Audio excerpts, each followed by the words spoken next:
Right now, head on over to dailywire.com/subscribe. It is very important that you take advantage of the best Daily Wire sale of the year. 50% off membership. You get so much. All the docs, all the shows, forget about the other hosts. You get all of the all-access creme de la creme benefits with me, your beloved podcaster. So head on over, dailywire.com/subscribe. Everyone says Somalis are stupid. The average IQ in Somalia is supposedly 67 or 68. Well below 100, which is supposed to be the average. And yet, in many ways, Somalis seem a lot smarter than Americans. Because according to a new report, Somalis have been tricking Minnesota taxpayers into paying them hundreds of millions of dollars in fraudulent welfare claims, much of which has gone back to Somalia to fund al-Shabaab, a foreign terrorist organization that the United States has directly fought against. As a federal counterterrorism source concluded, quote, the largest funder of al-Shabaab is the Minnesota taxpayer. The Minnesota Somalis managed to pull off this incredible operation for a few reasons. One, they have a cohesive group identity. Two, they have a clear sense of political friends and enemies. Three, they have stable traditions. Four, they have the ability to coordinate among themselves to achieve political ends. They might be schemers, and they might be criminals, and they might even be terrorists. But I hesitate to call them stupid because, as a matter of purely political intelligence, if the average Somali IQ really is 68, ours is in the single digits. I'm Michael Knowles. This is The Michael Knowles Show.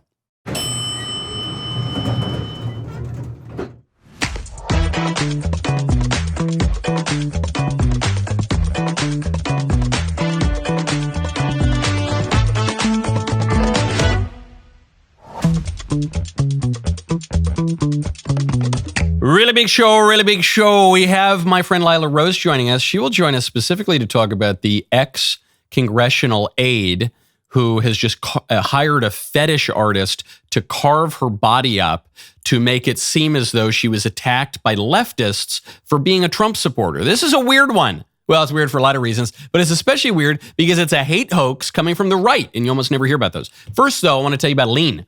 Go to brickhousesale.com. Here's something you do not see every day. Doctors running a Black Friday sale. That is exactly what is happening at Brickhouse Nutrition. They're doing 30% off everything, their biggest sale all year. We're talking about legitimately impressive stuff here. There's Lean, which is their doctor-formulated weight loss supplement designed for people who want real results without having to deal with mandatory injections. Multiple producers and employees at the Daily Wire have tried Lean. They've been so impressed with how effective Lean has been in such a short period of time. There is also creatone, that's creatine, that is actually made for women. Helps you look leaner, more toned without having to add a bunch of extra workouts or restrictive dieting to your routine. And Field of Greens, the only superfruit and vegetable drink that has been shown in an actual university study to help slow aging. They even guarantee that you will see health improvements that your doctor will notice. Very bold. Plus everything else they make, better sleep products, superior collagen. All of it is 30% off right now. Deal will not last long. Black Friday prices move fast. Go to brickhousesale.com, grab 30% off while it's still available. brickhousesale.com for 30% off. The Somali story, it's just unbelievable. My hat's off to the Somalis. You got to hand it to them. The hubris, the chauvinism from Westerners who say those Somalis, their IQ is below 70. These guys, they can barely walk around and breathe at the same time. Well, they tricked you, didn't they? You can call Somalis stupid all you want. They just tricked you, supposedly genius American taxpayers, into funding their terror group in Somalia. This is from the report. It's out of City Journal. Chris Rufo, just phenomenal work as always. Minnesota's Medicaid Housing Stabilization Services Program is the first of its kind in its country. It's not the first subsidized housing program, but it's the first of this kind in as much as the goal was so broad. It was to help seniors. It was to help drug addicts. It was to help the disabled. It was to help the mentally ill. And it was specifically designed with very low barriers to entry. Because the libs say, okay, we got these welfare programs, but they're not reaching as many people as we want them to reach because it excludes all sorts of people who might commit fraud, who might not want to give up their drug addictions, who have all sorts of antisocial behaviors. And so they say, what if we just get rid of the barriers to entry? Then we'll give money to more people, including Al-Shabaab. So they say there are minimum requirements for reimbursement. The annual estimate for how much this is going to cost was a little over $2.5 million. First year, program pays out more than $21 million in claims. So many, many multiples. In the ensuing years, costs shot up to $42 million, so it doubled. Then $74 million, then $104 million. So now we're at 50 times almost what it was supposed to cost. Then during the first 6 months of 2025, payouts totaled $61 million.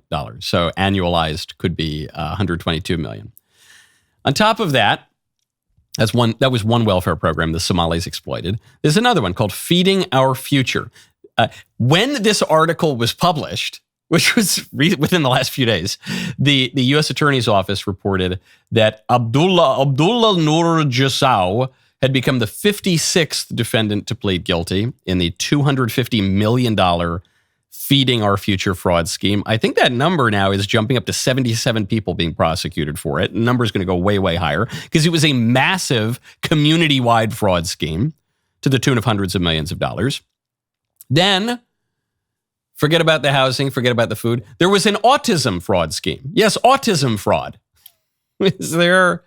I didn't know that was a type of fraud, but there's autism fraud. Minnesota's early intensive developmental and behavioral intervention program, the Somalis perpetrated a $14 million fraud scheme against that. They pretended to have autism and they got a lot of money. On and on and on. A ton of this money has gone to Al-Shabaab. So what are we to take from this? One, we got to get these Somalis out, okay? It's no knock on them. Actually, they have my respect. They don't have my respect because they're lying and, committing sins and doing all sorts of bad stuff. But they do, at a base political level, they have my respect for, getting it done for their community at the expense of the American taxpayer, specifically the Minnesota taxpayer. But they got to go. Guys, there are a lot of problems. They're bringing in foreign religion, foreign religious practices. They're marrying their relatives. They're committing immigration fraud. They're committing welfare fraud. They got to go. They got to go. I'm not saying all of them. Some, I assume, are good people, but most of them have to go, starting with Ilhan Omar. However, the real takeaway I have, the thing that I find most interesting and no one's talking about here is, for all my life, Americans on the right had this kind of instinctive, polemical, habit against welfare. They said, welfare is being abused. There are these welfare queens. We need to minimize the welfare programs. These social safety nets can turn into spider webs that entrap people in actual cycles of poverty. And so we need to cut welfare. That was what the right believed. And there's been a turn in recent years from the new right, and I'm very sympathetic to this. Which is to say, well, welfare is not bad in itself. And, we do need to care about the poor because politics really should be oriented toward the common good. And one of the great errors of the American right in the last 60, 70 years is it became much too libertarian, much too focused on a hyper-individualism that really is borrowed from the left. It doesn't traditionally come from the right. And so we need to care more about the common good. And so maybe we should loosen up on welfare. And what's very funny, everything old is new again. As Animal Farm says, donkeys live a very long time. You've never seen a dead donkey. Now we're kind of coming back and we're saying, actually, this welfare program, we gotta cut it. There's so much fraud. Even just nationally, the government shutdown showed us there's so much fraud with food stamps. Now we call it SNAP. It's like 10% of Tennessee or something is on food stamps. They don't need it. There's no social stigma associated with it anymore. It's like, maybe we need to cut this back, guys. We're funding Al-Shabaab, enough with the welfare, right? So what does this mean for us? What do we conclude? Were we right 20 years ago in the super libertarian neocon infused days? Or is the new right? Is the new right? What are we supposed to think about this? The point to take away is you cannot divorce economic policy from social policy. Ben and I were having this debate the other day on Friendly Fire. Ben said, really, you gotta separate social policy from economic policy. Economic health doesn't necessarily mean social health. And my argument is, no, we're integral creatures. And you can't really separate these two things. And so in this case, what we're saying is, yes, you could have a more robust welfare program. and a greater care for the common good if you have a higher trust society. If you don't have a bunch of freaking Somalis who are trying to scheme the system so that they can go fund terrorists overseas. Yeah, you need social solidarity in order to have a more robust social safety net. This is why it works in homogenous countries like in Scandinavia. That's the issue. The takeaway is the traditional, not traditional, neo-traditional, I don't know, Reagan right comes out and says, look, we need to cut welfare. There's a lot of fraud. Yeah, they were right about that. And the new right comes out and says, we need to care more about the common good. And they're right about that too. And the conclusion of it is you need to recognize it's not just culture and politics and social policy and economic policy and foreign policy. And it's all kind of the same. It's all one political community. And we need to get rid of these scheming Somalis because they are smarter than us in many ways when it comes to political philosophy. Okay, I want to bring on my friend Lila to talk about another really bizarre story coming out of Congress. First, I want to tell you about Legacy Box. Go to legacybox.com/Knowles. Do you have shoeboxes full of old videotapes and photos with memories that you would love to share with the family this Christmas? Right now, you can get exclusive early access to Legacy Box's Black Friday sale and digitize your old memories for just $9 per tape. Whether it's VHS, VHS-C, High 8, film reels, or any of the 12 other types of analog media they handle, you are saving over $15 per item. Here's the best part. If you digitize your memories now, Legacy Box will have everything digitized and sent back to you in the cloud by Christmas so you can relive all those precious moments with your family during the holidays. Legacy Box has been doing this for over 10 years now. They're the world's largest digitizer for a reason. They've already helped over 1 million families preserve everything from wedding days to chaotic childhood Christmases to family road trips out to Yellowstone. For just $9 per tape, you can make sure those moments are not just sitting in a box somewhere gathering dust. These are basically the most valuable things you own. I don't mean that in a schmaltzy way, but even you got a house, you got a car, or whatever. All that stuff can be replaced, and you can make more money, and you can make less money, and those family memories can never be replaced. So make sure you preserve them forever. You've heard about Legacy Box all year. Now's the best time to digitize your memories. This $9 deal will not last long. LegacyBox.com/Knowles for early access to the best deal of the year. Secure your digitized memories by Christmas. LegacyBox.com/Knowles. LegacyBox.com/Knowles. Lila Rose, I'm home again, Rose. Lila, wonderful to have you on the show. Thank you for being here.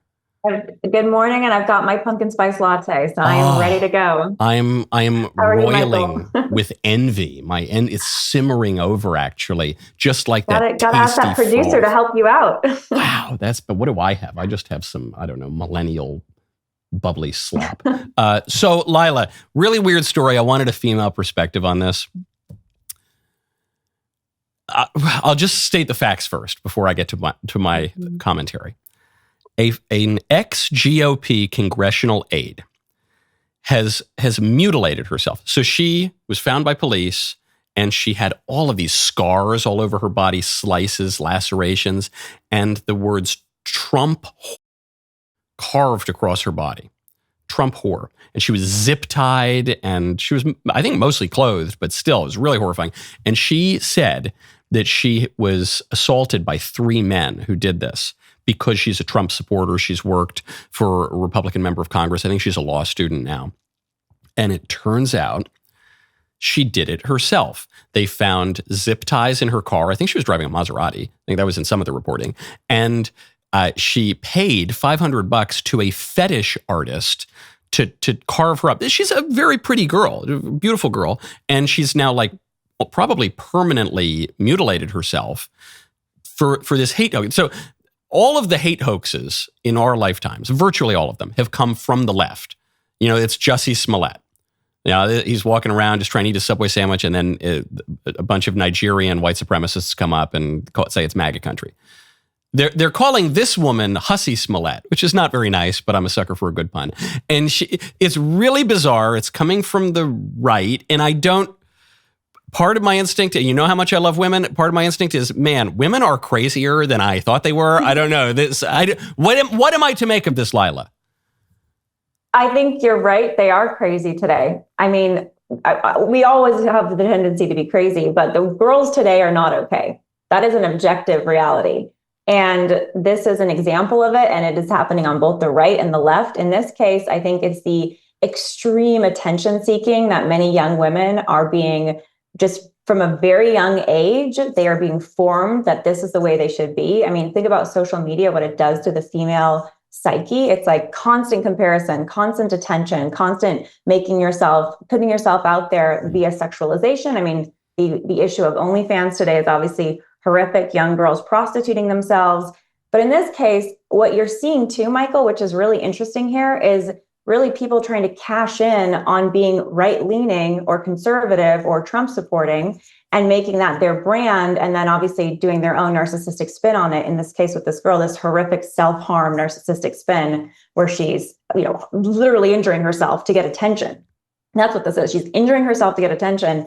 But it shows a culture shift because now it's actually popular to be on the right, and she's almost leaning into it to say, well, I'm being hurt for it, but it's actually part of some sort of a status symbol for her. So you could say, in one sense, the one silver lining of this story, Michael, if there is a silver lining, is that now it's mainstream to be on the right. It's much more mainstream than it's ever been. But is this how we're going to use and abuse that opportunity and how this young woman is? So the girls need help. I'm working on it, Michael. We're trying to help these girls, but it's rough out there because between social media, mental health issues, the spiritual crisis, the self-obsession is at an all-time high. And dealing with that is a very complicated problem. It's very tough, but it's doable. It's possible. We're going to win this, but it's going to take some time. And I'm so glad you mentioned the silver lining because I didn't want to be the one to say it, but I did have the same reaction. Because you put it in really clear terms.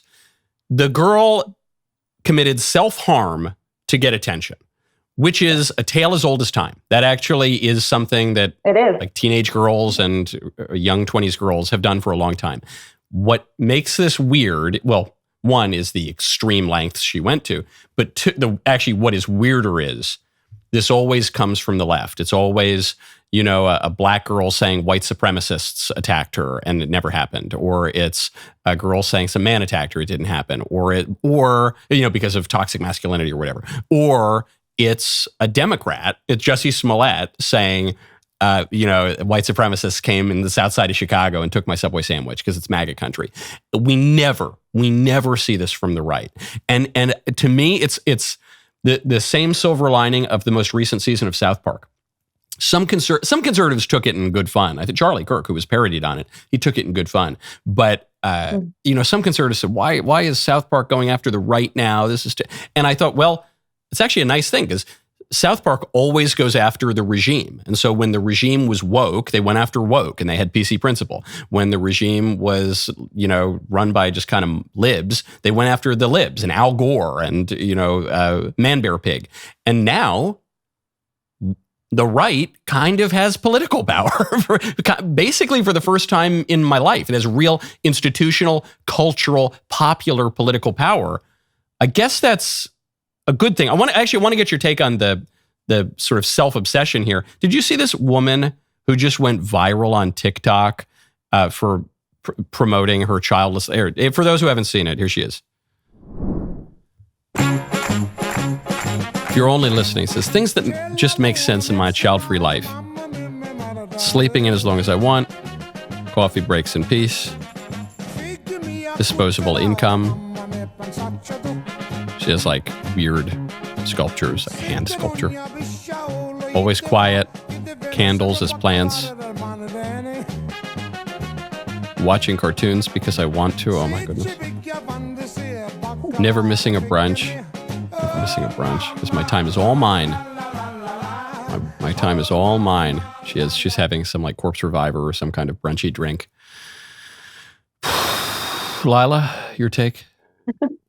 I mean, if you want to eat at McDonald's every day and never have the experience of going to a steakhouse, I mean, that's not even the best comparison because you can't compare anything to family and love and relationships and children. There's no comparison. It's a new horizon of joy, a new horizon of meeting, a new horizon of responsibility, 100%. But the level of superficiality that this woman is celebrating as some sort of advantage to her, as some sort of amazing opportunity that she has, it's quite frankly depressing and sad to see.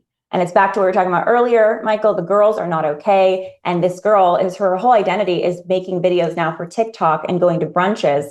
newsflash, when you're a mother, when you're a wife, you can still go to brunch. You can still watch cartoons with your kids. You can still do virtually everything in her video, except now you're surrounded by human love. You have someone that you're loving and being loved by, as opposed to being alone and ultimately, I think, miserable. When people are alone, the social data shows people get miserable. So I feel bad for her, but this is a trend. And again, it's TikTok likes. That's what this is about. Literally, it's a TikTok video. And she's not going to be happy. She's going to probably look back on this in 10 years or 15 years and say, oh my gosh, I can't have children anymore. And this is happening to so many women today. I can't have children anymore. What did I do with my life? This is what struck me. It was how TikTok-y it is in how on the nose it is. Like when people write in, they say, should I have kids? Should I get married? Whatever. I say, yeah, you should, because at a certain point, brunch just doesn't hit the same way it did 10 years ago. And she uses that example. She goes, but I love brunch. And I said, no, brunch is great, man. I've brunched with your kids. Yeah, you can go to brunch with your kids. Listen, I've brunched with the best of them. I used to do those boozy brunches, bottle of champagne to a man. Look, they're fun, but they're less and less fun over time. She says I have disposable income. And then she points at like really kitschy kind of ugly art. I don't mean to knock her taste, but it's like, you're not even using your disposable income in a good way. You're not even using your leisure time in a good way. And I guess what hits me about it, because plenty of women can't have kids. Plenty of couples struggle with infertility. There are women who want to get married who don't get married, and it just doesn't work out for them. And that's a fact of the fallen world. It doesn't happen a ton. It's not super widespread, though it's increasingly a problem. But that's a fact. And I was trying to think, okay, well, what is the difference between those? Let's say a couple that can't have kids, or, a woman who she really wants to get married and she's tried everything she can possibly try, and it just, for whatever reason, it just hasn't worked out. What's the difference between that woman, who will be alone for a lot of time in her apartment, and the woman on TikTok? And it seems to me the difference is the self-obsession. Everything that woman talked about was about her. Yes. There's no soup kitchens in this video. There's no, I'm helping my little nieces and nephews on the weekend. Because you can be a single woman or a single man and live a beautiful, meaningful life. And you can actually have a vocation to celibacy even.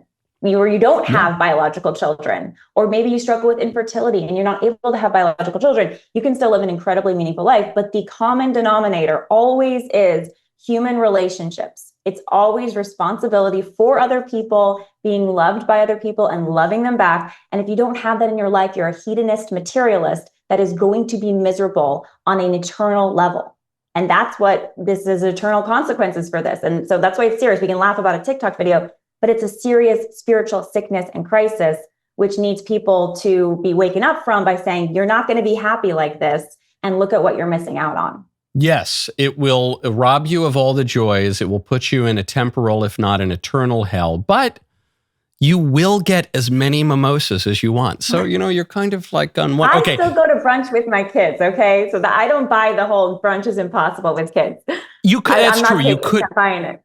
You could do it. You should. I would recommend drinking less than a bottle of champagne per man. But hey, you can still get half a bottle in. It's fine, especially if the diner is close by.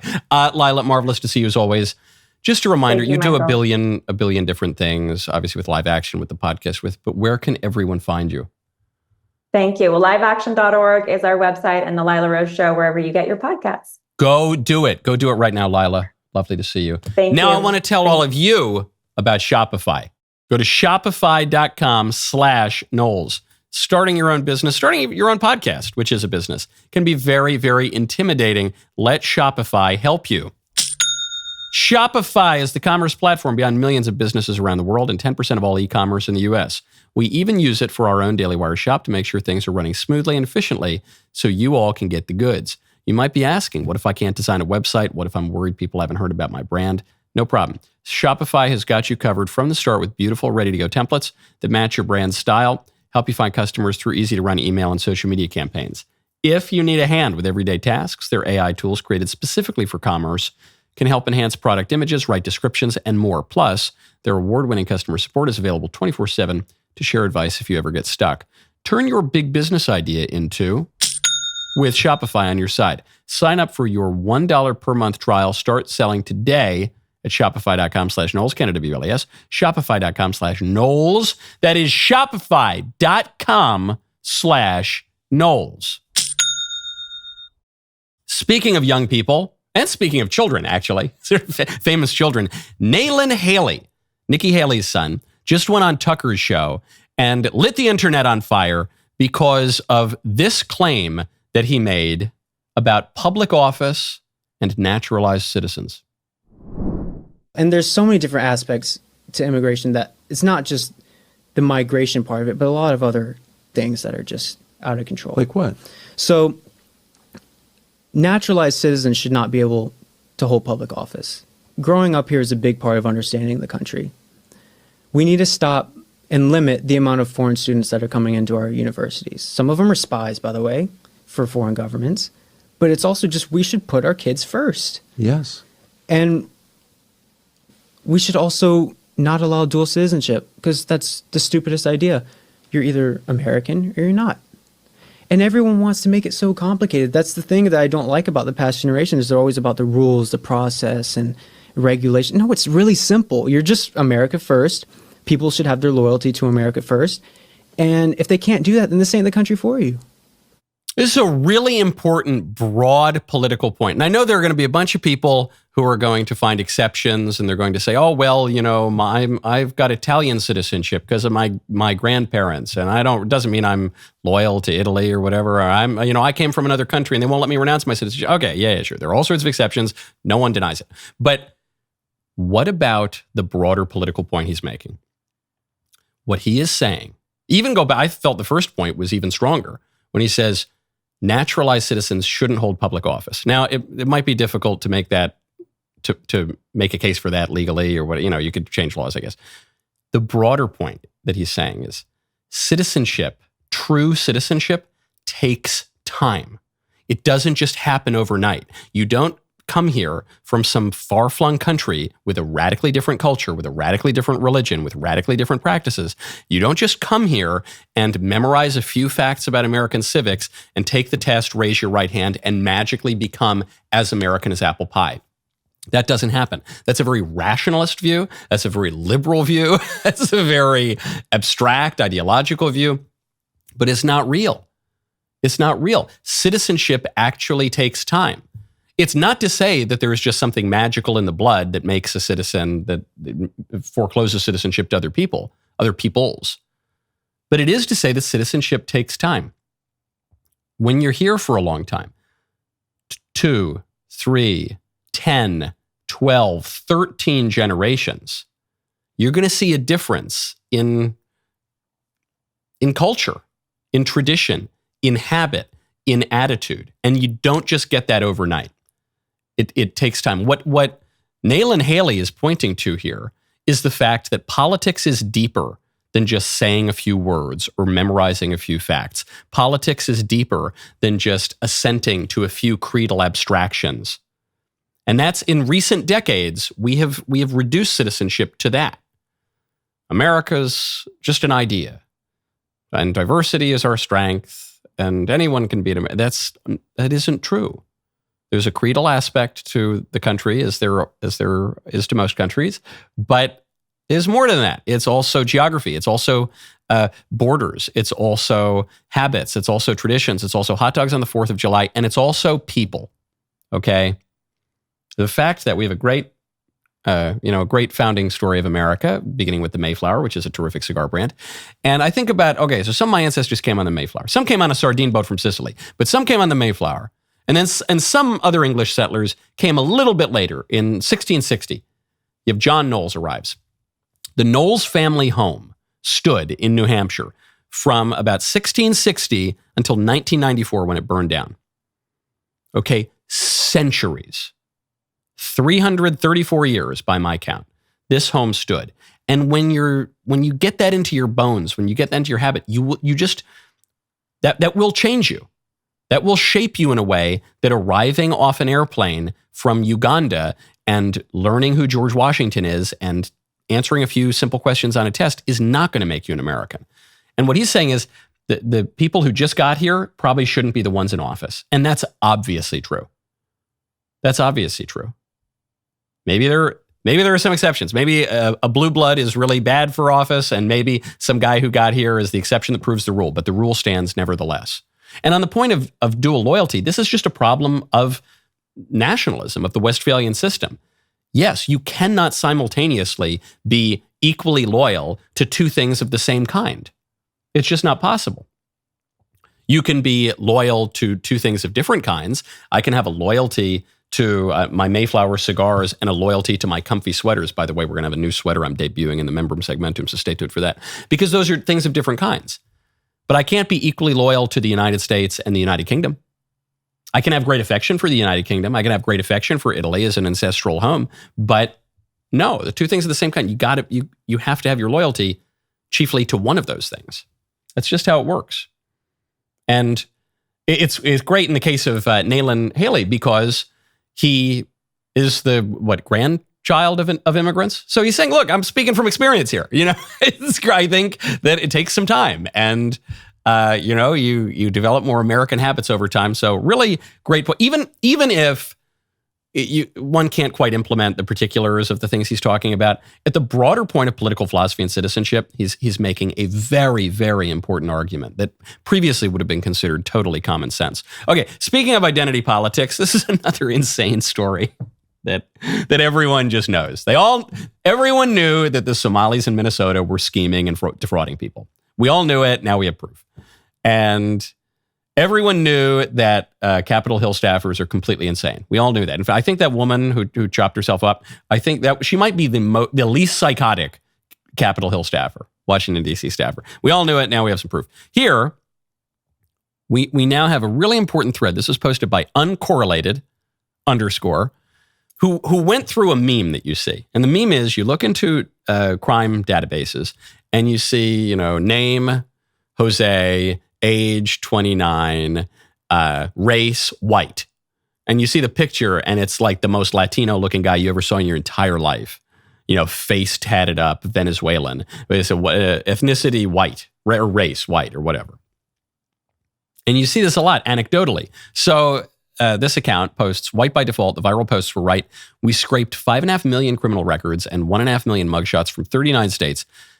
29% of Hispanics are being misclassified as white in official Department of Corrections databases.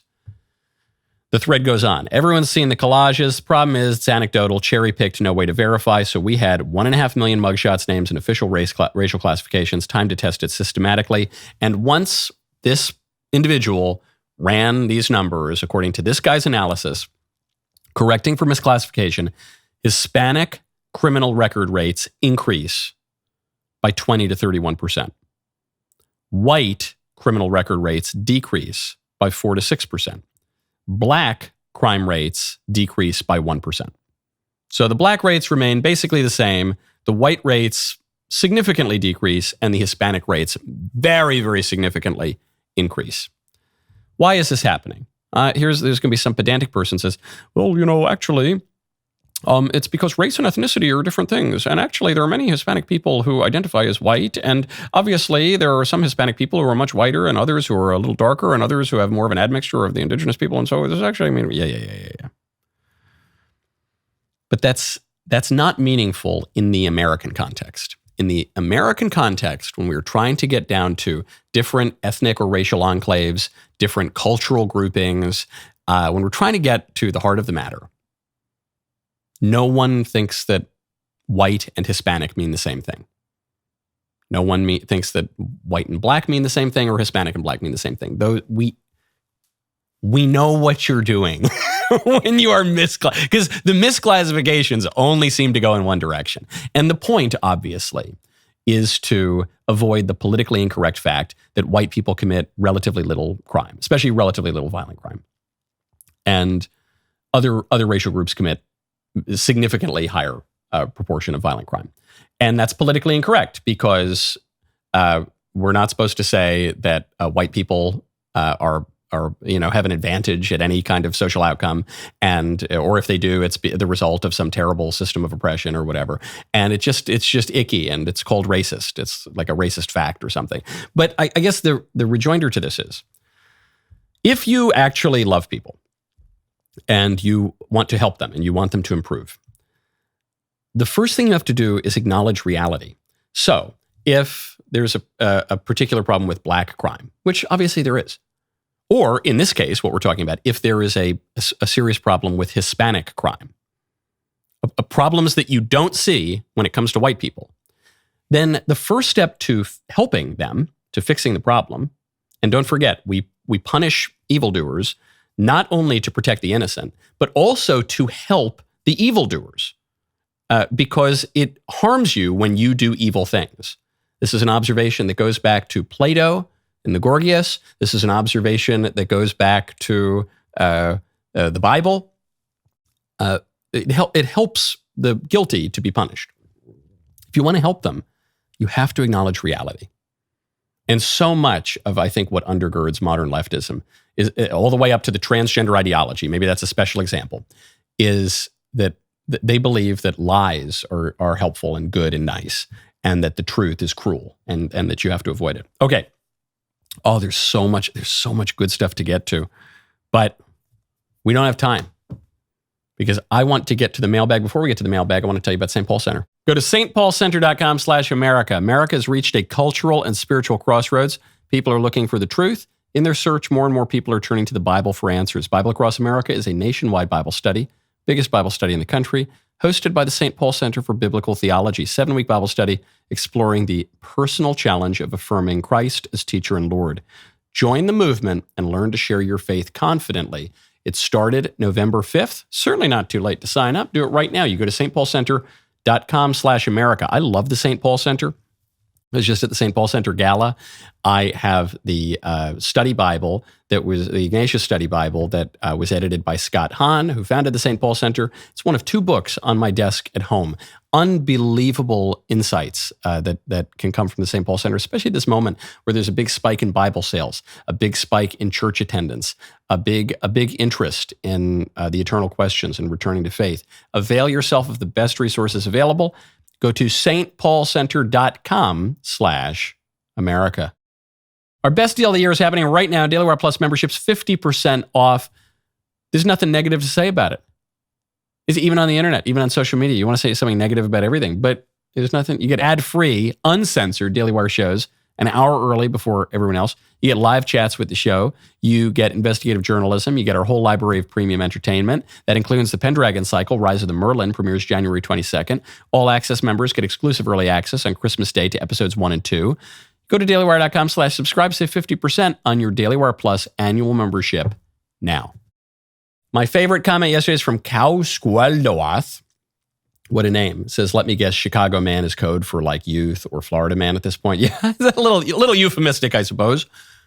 Finally, we've arrived at my favorite time of the week when I get to hear from you in the mailbag. Mailbag sponsored by Pure Talk. Go to puretalk.com/Knowles, Knowles today. Take it away. Hey, Michael, I haven't really planned this question, just shooting from the hip here. So you talked today about how marriages have really fallen in the sense of being able to break apart from them and divorce at will without any cause. Do you think that would change, or do you think there would be a thing where like normal couples like us go into like a prenup agreement, but in the opposite way, where they make it really impossible to get divorced because of how it's been made now? Curious on what you think the trend will be as a father of 2 beautiful little girls and soon to be 3. Thank you. The trend will follow. It's a very good question. The trend will follow whatever the limits of the political order are.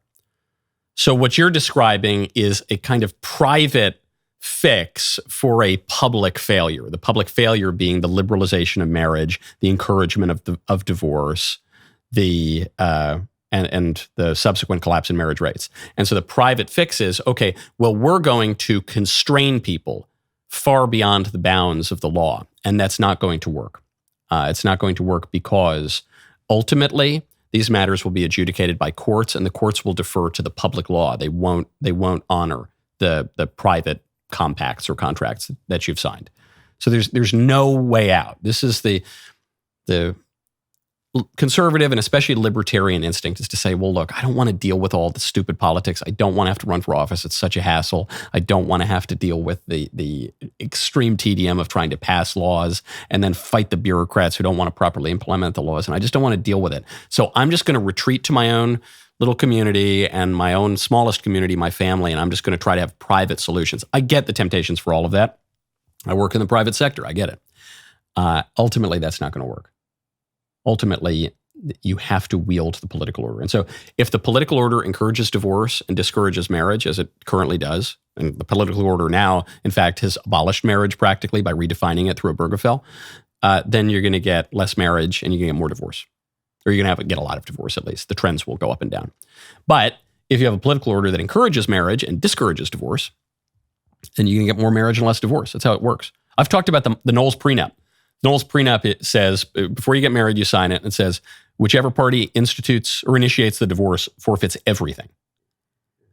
I like this in principle, but probably in most cases it would not work because the judge is always going to defer to the liberal political order, and in the case of liberalism, it's going to favor divorce. That's just how it goes. We have to fix that. It's a political problem. Next question. Hi, Michael. Longtime listener, huge fan, and I had a question about healthcare. I have a lot of experience with doctors and hospitals since I am chronically ill. I have health insurance, but that's not the problem. The problem that I and many people face is the quality of the medical system itself. Medical malpractice and physician error are literally the third leading cause of death in America, and no one ever talks about it. Women's healthcare specifically is horrible. Every woman I know has been dismissed and mistreated by more doctors than those that actually cared. Doctors don't run tests, they don't do research, they don't put care into you. It's a revolving door system, and it's just hopeless. My question for you is, why is everyone on both sides of the aisle focused on the buzzword healthcare, and yet no one ever mentions the horrible state of the actual medical systems? Why don't we see any conservatives focusing on this, giving it any attention? Is change even possible? I'd love to know your thoughts. Yeah, really good question. It's because it's very, very difficult.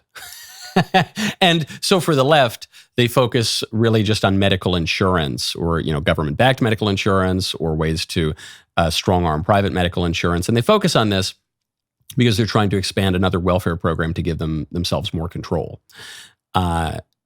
Ultimately, I think that's what some idealists might have more utopian views, but ultimately that's what the brass tacks comes down to. And then on the right, they don't really have very good ideas because, unfortunately, of all the options on the table, the system that we currently have is better than the alternatives. And obviously, the system we currently have was seriously damaged by Obamacare, and Trump tried to repeal that in the first term, and John McCain stabbed his constituents in the back, basically, and refused to do that. So we're stuck with Obamacare. The medical problems really began under FDR. It was first FDR's fault because he instituted wage caps, but not caps on fringe benefits, which is when you went from very, very few Americans having health care associated with employment to, by 1958, virtually all of them, 3/4 of them.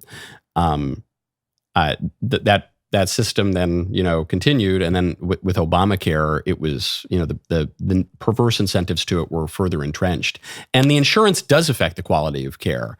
And the crazy system we have where if you pay with insurance, a procedure costs $30,000. If you pay with cash, it costs $2,000. It creates all sorts of bad incentives and compromises the quality of the care. But the conclusion that you should draw from it is that medical care is not this magically different field of human activity from every other one. If you bring contractors into your house to fix a door or to improve something, you're going to have to manage them. You're going to have to get different bids, different offers, try to figure out who really has expertise, and you're going to have to pick one.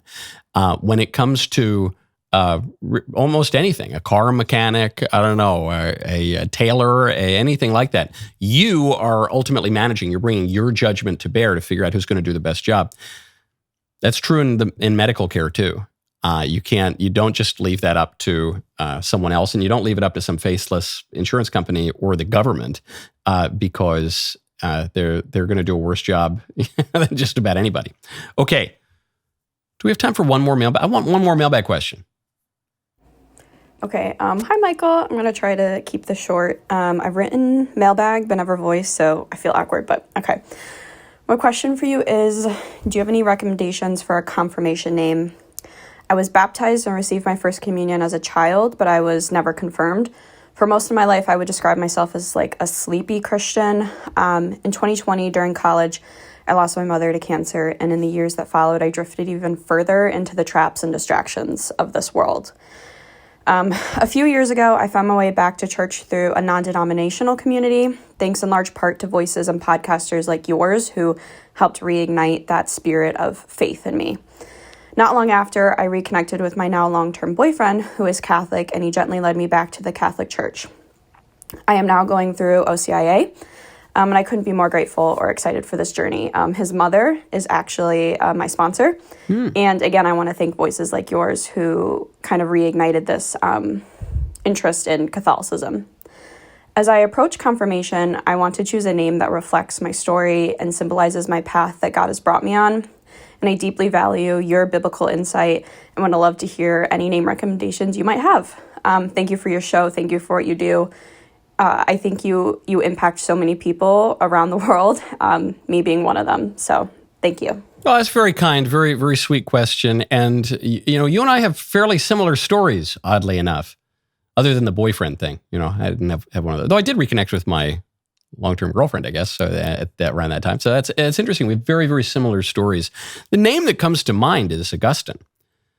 You were kind of raised, especially the role of the mother. Saint Monica played this very, very important role in her son's life, and she was praying for his conversion. And there's a great meme of, it's like, the entire world is basically being held up by the prayers of old women. And we never acknowledge that, but it's substantially true. And Augustine, obviously, went through a period of a bit of rebellious youth, and then came fully into faith and said, how late I've found you, how, oh love, ever ancient, ever new. And so, and you can pick name, women religious and lay women who have confirmation names, they can pick male names all the time. There are plenty of men, especially like royals of Europe, plenty of men with the name Maria is one of their 15 names. So anyway, Augustine comes to mind. I don't know. It's kind of, you could pronounce it Augustine. It's a more Latinate way, and then it seems more feminine. But that's the one that comes to mind. But, you can't go wrong. Glad to hear it. Okay, today's Fake Headline Friday. The rest of the show continues now. You do not want to miss it. You don't want to miss it, too, because I'm debuting one of my favorite sweaters. And I need you to settle a debate between me and the wardrobe room. Become a member now. Use code Knowles, Canada, WLAS at checkout for 2 months free on all annual plans.